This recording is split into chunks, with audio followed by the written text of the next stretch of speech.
Dari penghujung timur hingga barat Indonesia, adakah hutan yang masih terbebas dari ancaman deforestasi atau bebas dari peredaran dan perdagangan kayu ilegal? Mungkin kita bisa mendapatkan jawaban ini dari informasi yang tersedia di dunia maya. Tetapi, apa sebenarnya yang terjadi di lapangan? Untuk itu, pemantauan independen menjadi hal yang perlu kita cari tahu. Karena inilah salah satu cara untuk menjawab pertanyaan kita tentang keresahan terjadinya bencana akibat penebangan ilegal yang merusak hutan kita. Banjir dan longsor adalah dampak yang langsung dirasakan oleh masyarakat sekitar ketika hutan ataupun suatu kawasan hijau tidak dikelola dengan baik. Masifnya pembalakan liar dan tumpang tindih perizinan tentu memperparah kondisi hutan kita. Terlebih, planet ini membutuhkan pengendali suhu yang secara alami dapat mengurangi dampak perubahan iklim yang lebih besar.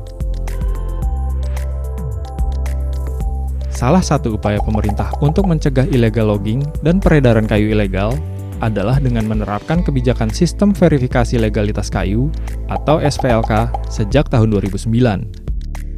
Kebijakan ini ditujukan untuk memastikan kayu dan produk kayu yang diperdagangkan dari Indonesia berasal dari sumber-sumber legal.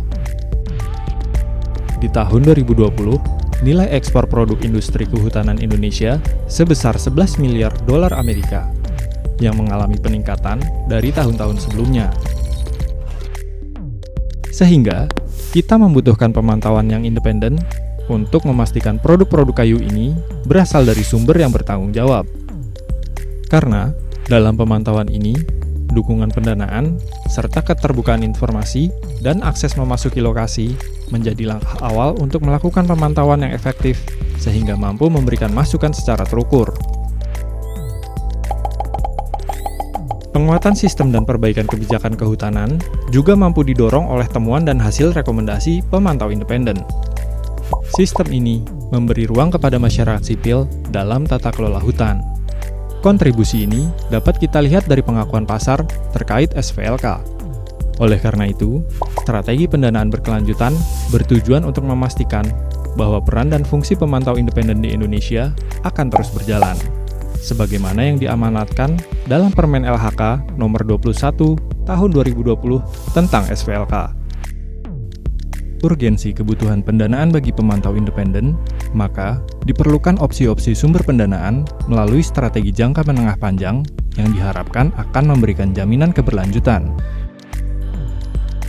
Selain dari lembaga donor, peluang pendanaan yang perlu dijajaki dan direalisasikan oleh pemantau independen diantaranya bersumber dari biaya fee legal atau lisensi flageti, lembaga pengelola dana seperti BPDLH, anggaran pendapatan dan belanja negara atau daerah, penggalangan donasi publik. Pendanaan tersebut diharapkan mampu menjawab tantangan dari sejumlah kerusakan hutan, baik dalam hal peredaran, perdagangan, ataupun jenis pemanfaatan hutan lain secara ilegal. Mari kita jaga kelestarian hutan Indonesia dengan mengoptimalkan peran pemantau independen melalui dukungan pendanaan yang berkelanjutan.